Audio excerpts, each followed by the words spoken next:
3, 2.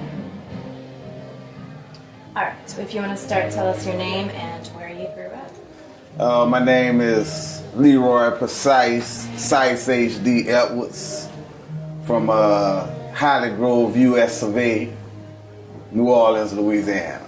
Tell us about your family. Were there any musicians in your family?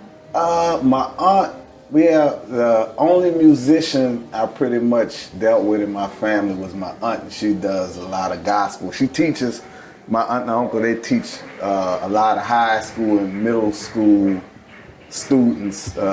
Really, they taught a lot of the rappers that turned into producers and such. Yeah? Yeah, in high school and in middle school, my uncle taught partners in crime in high school music. So What high school? that was Aberson, I believe. Yeah. You spent time in the 12th ward, I think, as well? 12th Ward, right on the corner. I grew up on the corner, right behind Tipitina's on the Annunciation and Napoleon. Tipitina's is on Chapter 2's in Napoleon. That's my favorite place in the world. And people that you would go on to work with, like Juvenile and Mystikal, they grew up right around there too? Well, yeah, they grew up in the same area, not at their specific location. Mystikal grew up maybe 8 blocks away, maybe 8 blocks on the same street, Annunciation Street, in the 12th Ward, and Juvenile was maybe 12 blocks from him in the Magnolia project. I know you play guitar, you do some singing and stuff. So what was the first musical instrument you picked up, or the first time that you really felt like you were being recognized for your musicianship? The drums, high school, like this a big band orientated city, marching band, and seemed like the drum section was getting all the girls, so I wanted to be a drummer. So that's what motivated me. That marching band, parade season, the Indian, the beat of the street. That's what drew me in. What was the first time you either wrote or produced a track? It could be just something for yourself in your bedroom. It could be anything. What was the first thing you think you did? I think the first real effort I put into a song was something that me and J-Dog wrote for an artist by the name of Insane. At the time, he was in the 2nd grade, and we was messing around. We was like in middle school and high school, and we was messing around with that. And he wound up, when we grew up older, he wound up becoming one of the artists on my label. So that was probably one of the first real songs we wrote. It was like a Pepsi rap or something about Pepsi Cola. Why do you think there's so many child rappers in New Orleans? Child musicians anyway, but it always seems like there's more here than anywhere else. And More child? More kids, you know, doing Well, it. because it's a musically generated community. Sure, but why do you think in other places producers don't tend to work with kids? That's what I mean. You know, everybody grows up. Well, music is a family-orientated thing down here. It's not like, you grow up with it. You either grow up playing with your uncles or the bigger kids down the block, and people that down here, people that help you and mold you, you tend to become like them. So you tend to do the same things and some of the things they do, which is reach back to the kids and do the same things. They didn't call it reaching back to the kids or anything. They just called it doing what they were supposed to do. So how'd you meet J-Dog? J-Dog, we're in the same neighborhood, Hollygrove. I moved in Hollygrove, and that was probably the first friend I made. He's great. Yeah. So, Big Boy, let's talk about that. How did all that come about? I mean, to be in a position to really kind of form a record label at that point in time, it was a big deal. So Yeah, well, it came about through, like, just, I ain't gonna say dreaming, but I had a I used to look at New York and the East Coast and the West Coast, and I used to see the Dr. Dre's and the Puffies and the people that was doing the music, like the Tupacs and the Biggies, and it fascinated me. It was kind of an illusion to me. I thought one way, and then when I researched it and tried to do it, they were saying it couldn't be done because I wasn't in New York and I wasn't in LA. So I didn't, by me not knowing better, we pushed forward and starting a record label. It wasn't. Whoa. Stop for a second. No, we have permission. We have Jeffy approval, you can call him. I ain't gonna call him. I'm gonna let y'all know exactly who you call. It's about a car. Where we were. So, New York and LA, but there wasn't anything there. Moving forward. Yeah, well, moving forward, yeah, because like not knowing sometimes is a blessing. You know, not having some of the knowledge and some of the formal education of the music business, not going traditional routes. Sometimes it had its benefits, like, you know, young and just having that spunk and that swagger just to try to conquer the world. You know how you feel when you're 19 and 20, 21, you're trying to, you know, nobody can tell you no. And it's hard to tell a 20-year-old musician in New Orleans he can't do something. It's not possible, because to us, this is our whole world. I didn't need outside of this bubble. I didn't need outside of this bubble. After the first year, I didn't crave to be known outside of this bubble. That wasn't the intent. That's what it became, but the deal was, let's make some good music and be happy. Where was the first office? The big boy office? Where's Kitchen table. Charles Temple, my partner, kitchen table. That was the first office. We moved from the kitchen table. We made a few dollars. We moved from the kitchen table to one of the bedrooms. We made a little more money. Moved from the bedroom, straight from the bedroom to Kenner, Louisiana on Veteran Street into a big building, and we bought 3 complexes, and we had studio in one, record label in another, and a management company in another. How many years did that take? I mean, Did it seems take? really... It was a shot. The big boy situation maybe took 3 years to really, see a significant profit, to say, okay, now you can start working. You can start working. You can tell your mama to start working. You know what I'm saying? So it took about 3 years to get to that point. And that was probably maybe the $100,000-$200,000 point, round up in there. Does it seem like it just exploded? Yeah, it does. It does. It all is. It's like years of work. Like Mystikal said it best. It took him 13 years to make a rap song. And it really didn't. But when you look at it in hindsight, it actually took him 13 years to make one significant song that made a difference in his life. Okay, well, let's talk about Mystikal. I've heard 2 things. I heard that you saw Mystikal open for Run DMC in New Orleans. Yeah. And then I also heard at the Treme Center. And then I also heard that Juvenile had been telling you about him for like a week or so. Yeah, he told me about him when he was... Mystikal was actually in Desert Storm. Desert Storm was going on, and that's when Juvenile was telling me about him. And when he came home, that's when our worlds kind of met. So, but I kind of credit Juvenile for like just even piquing my interest in him, because until Juvie, everybody was like this person, that person in their camp, because they had a nice little circle of friends. It was Mystikal, Soulja Slim, KLC, it was a couple of those guys. So they had a nice little friendship click that was real nice.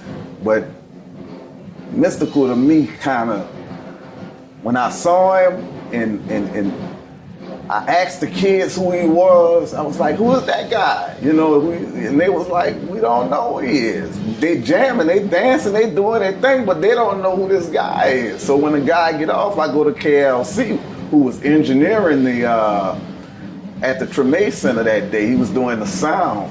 And I asked him, I said, man, who is that? What that is up there? He said, oh man, that's Mike. You know, that's Michael, that's Mike. You know, like, it's just Mike. I said, man, I'll be coming to see you tomorrow about Mike. And we took a ride. It took me 3 days. 3 days to sign it. 3 days to put him in the studio. So within a total, I saw him on a Friday, went looked for him on a Saturday, signed him on a Sunday, cut the first record on Monday. And what was the record? Not That Nigga and Mind the Mystikal. It was a cassette, a little demo cassette. And the cassette, it didn't do well. It didn't, just those two songs together didn't do what my partners expected it to do. But I knew what it would do in the long haul. So I stayed on the record till we sold 5,000 of those singles. Once I sold 5,000 of those singles, I had the faith of the rest of the company to back me with the project. And from there, it was easy. It was all on his. It was his doing. From that point, once I cleared the paperwork out the way for him to do it, it's all him. What about, so Yall Aint Ready Yet? That sounds extremely West Coast influence to me, but it also sounds really, really unique. And you can almost tell that it's a producer with a unique vision who's working on with that whole record, of course. Yeah. How did that song come about? What inspired you for that? How did you work together to make that song? Whereas he pieced the flavor of the sound of the song, it is heavily West Coast influence. Between that time of 1990 and 95, West Coast was basically ruling the charts. They was ruling the unit war. They was selling more units in the South and in my area in Jackson, and they were selling more than anybody else. They were the flavor of the month or the flavor of the year at that time. So it was real, influence, because you have to, as a producer, it was my job to give the people what they want, but introduce them to something that I want them to have. So we have to mix the two. I have to take a little bit. It's like a gumbo. I have to take a little bit of this tradition and a little bit of that tradition and mix it up and try to create something palatable to my peers, which is 15 minutes down I-10 this way and 15 minutes down I-10 that way. That's all the people I was trying to satisfy. And if I feel like if I can satisfy them 100%, then I can satisfy the world. What were the big clubs then? And then also, where would you all go out? Like, you're really going out on the weekends, where would you go? A lot of times we'll create the party. We'll create situations for us. We had the big boy pool parties. We'll take over at Xavier University.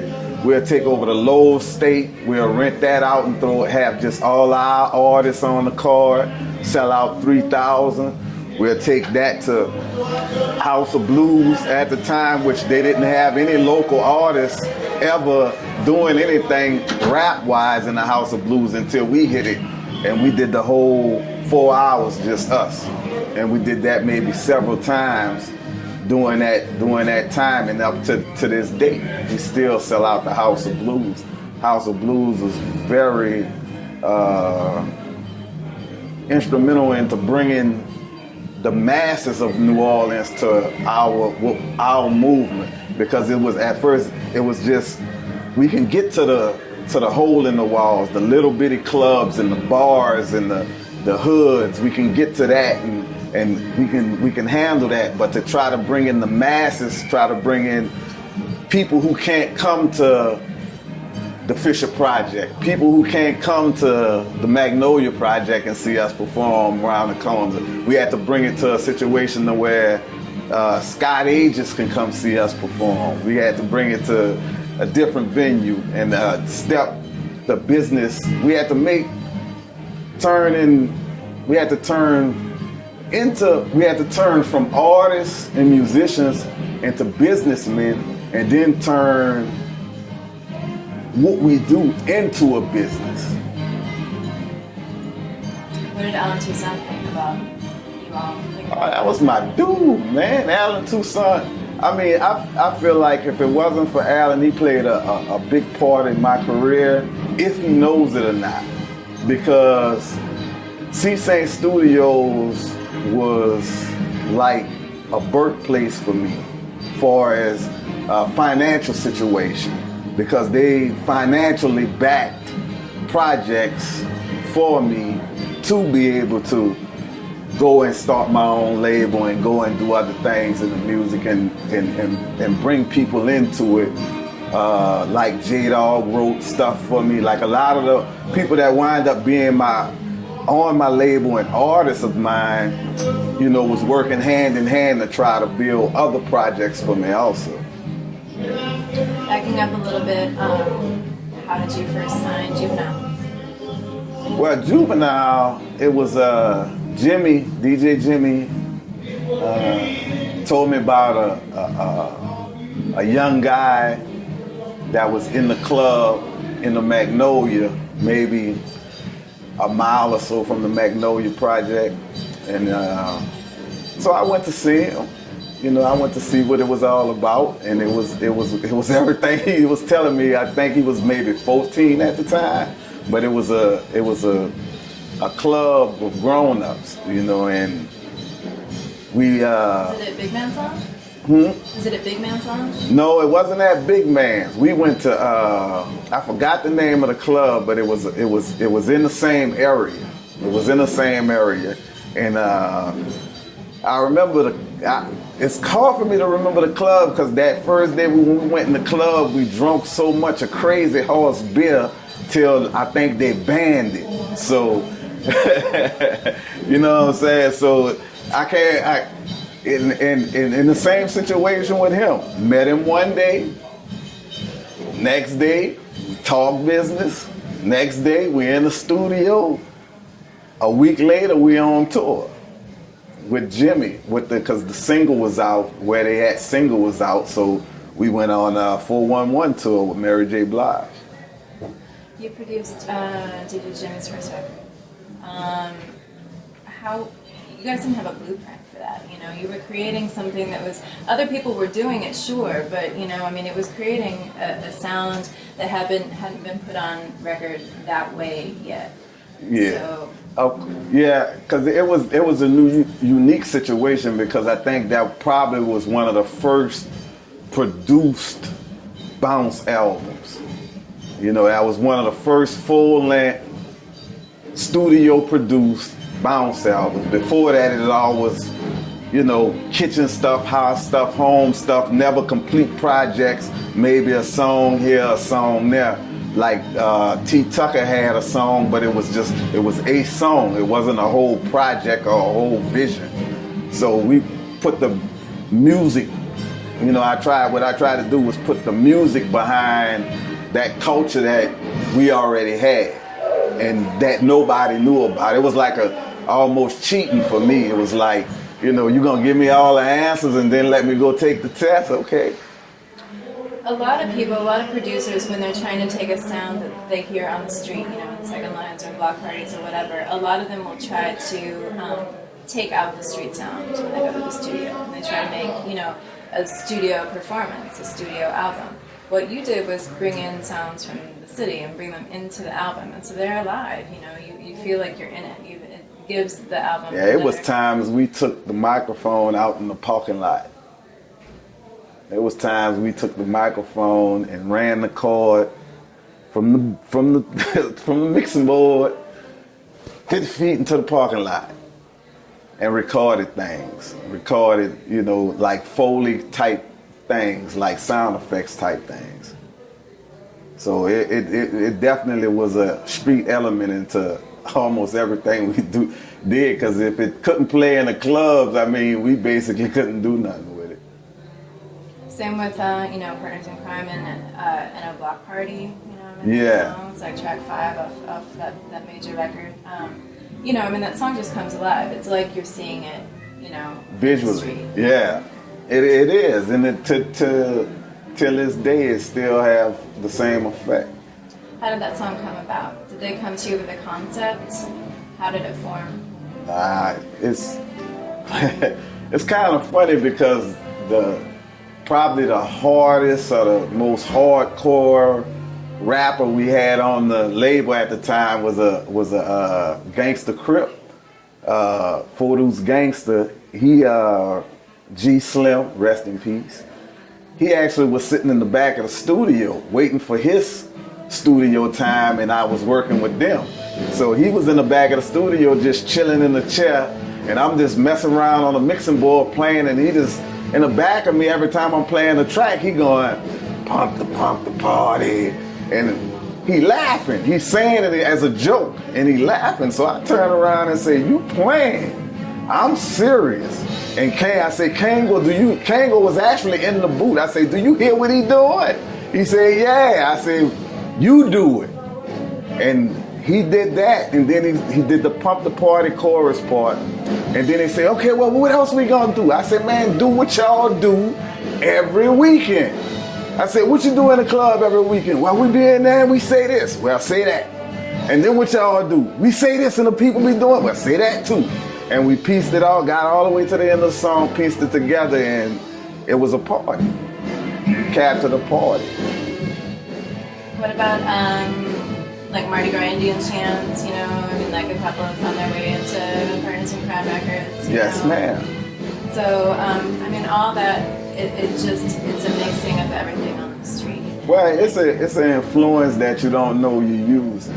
You know what I'm saying? Like a lot of times you're influenced by stuff, and when you do things you don't know. It's like when you're around when you grow up with your father, your parents, and the kid crossing his legs just like his father crossed his legs. He don't even know he's doing it. It's just something that he pick up on, and it becomes a part of him. What about Tim Smooth? Rest in peace. Rest in peace, Tim Smooth.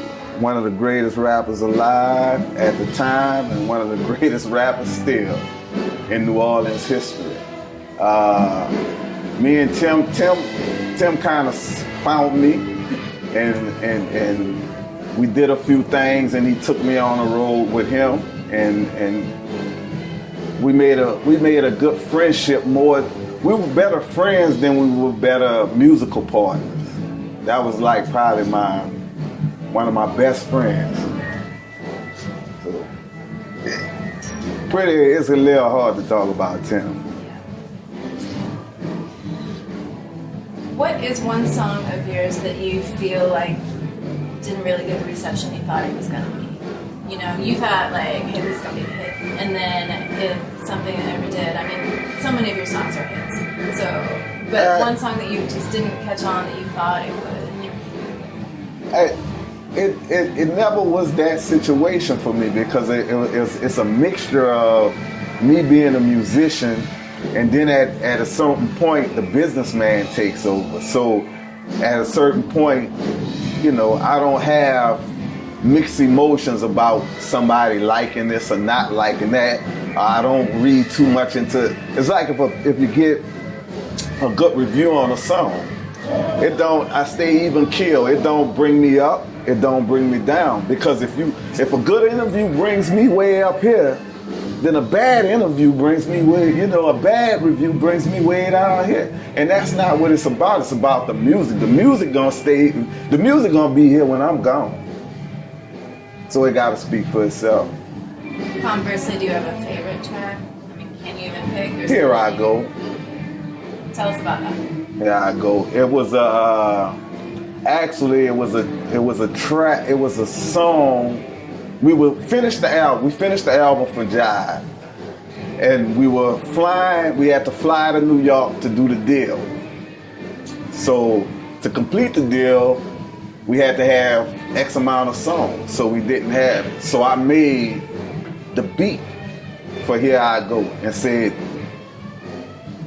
they said, we going up there, we don't have enough stuff to, get them to cut the check. I said, I got a beat and I got a concept. They gonna cut the check. And when we played the beat, when they played the whole album in jive, and they said, okay, where the last song? I played just the beat. They was like, where the lyrics? I said, well, Mike, say the lyrics to, it was a Juvenile song. It was a song Juvenile told me about before he went to war, to the Desert Storm. And he was thinking about it. He was like, what song? I said, the song go something like this. He said, oh, the song sound like LL Cool J. I said, yeah, the LL Cool J song. And he did the hook, and the label went crazy. They said, okay, there it is. Here go y'all check. Here go $500,000. We'll see y'all Monday. It's one of the best beats of all time in hip-hop history. It really is. I would hope so. I mean, did the melody of the beat come to you first? I mean, were you like sitting around humming it? Were you playing on the keyboard? No, I was riding on I-10, coming from Reserve to Kenner, coming from LaPlace to Kenner, and that damn One More Chance Biggie song came on the radio. I listened to that song on that little strip over that water, and when I came down off of Kenner to go to the studio, it was that all was in my head was boom, boom, boom, boom, boom, boom. Now that's not One More Chance, but that's what I heard. You know what I'm saying? When I heard One More Chance, Here I Go is what I heard. It goes together, but it's not on the track. Right. Yeah. You have a special relationship with the Ghetto Twiinz. Of course.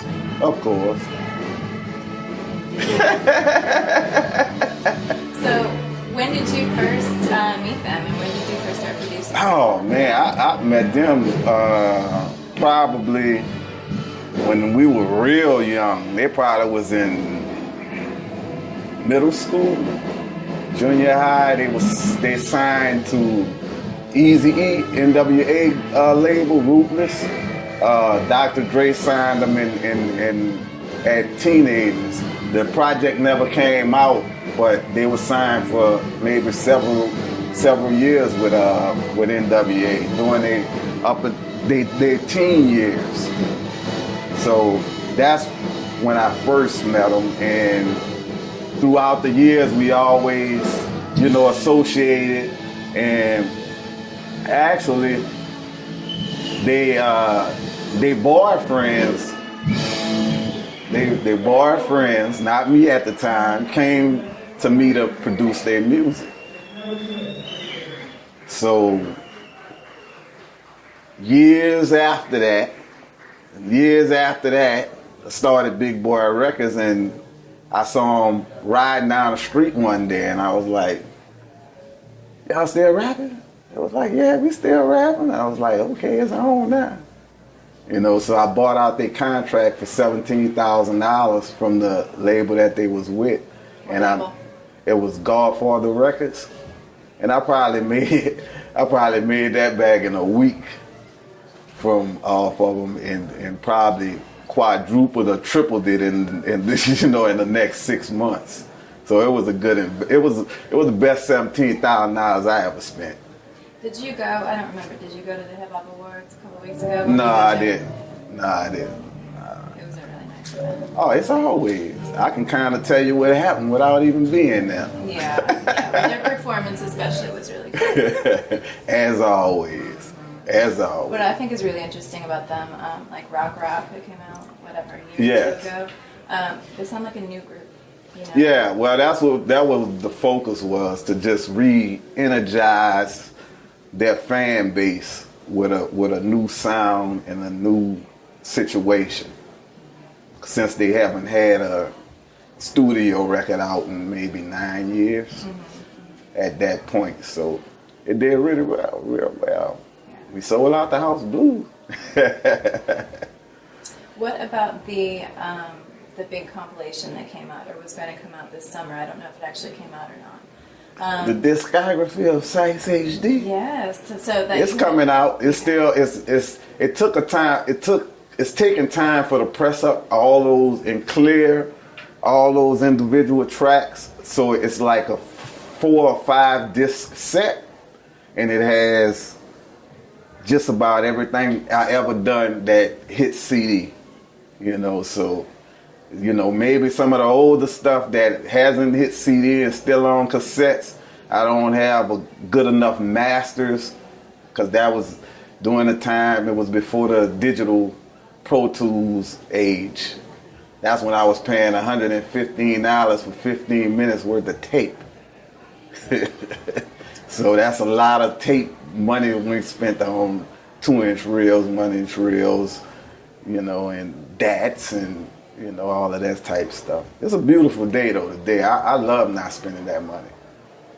Yeah, that's great. How would you describe to somebody else, how would you describe New Orleans rap, New Orleans hip hop? How is it different from other places in the South, or how is it just different in general? Or do you think it is? Every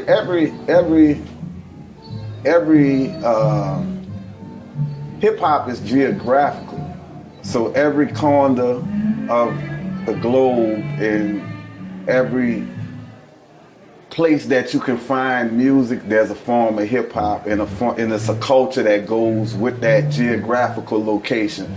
Houston, you have the screwed, the slow down pace. Miami, you have the fast pace. New Orleans, you have the easy pace, the shaky pace, the party pace. New York, you have the hardcore, more refined, to do hip hop. So everywhere it has its place. So it's not being different, it's just being you. You don't have to be different if you be you. A lot of people just describe it like I asked partners in crime the same question, and they said it's bounce. Bounce, end of story, bounce. Bounce. But, there's more to it than that, sure, but, everything. Yeah, but at the end of the day, it comes down to one thing. That beat. That beat. If it ain't that beat, it's not going to go too far. And not just because you want to try to make some money. It's because you're trying to impress your peers. It's not going, and this is your cause. Most people who don't do bounce, it's not because they don't want to do it. It's because that's not in their heart. That's not their culture. You can't do something. I can't go to Houston and do school music. I can't do it. I'm not gonna win. I'm not gonna never win. It's not part of it's not in my DNA. Can't go to New York and do it. No one from New York can come here and I ain't gonna say they can't do it, but they're not gonna beat me doing it. Is there anything that I haven't asked you that you'd like to talk about? I'm all gravy, baby. It's all love. 17 Wall, Hollygrove. Very good.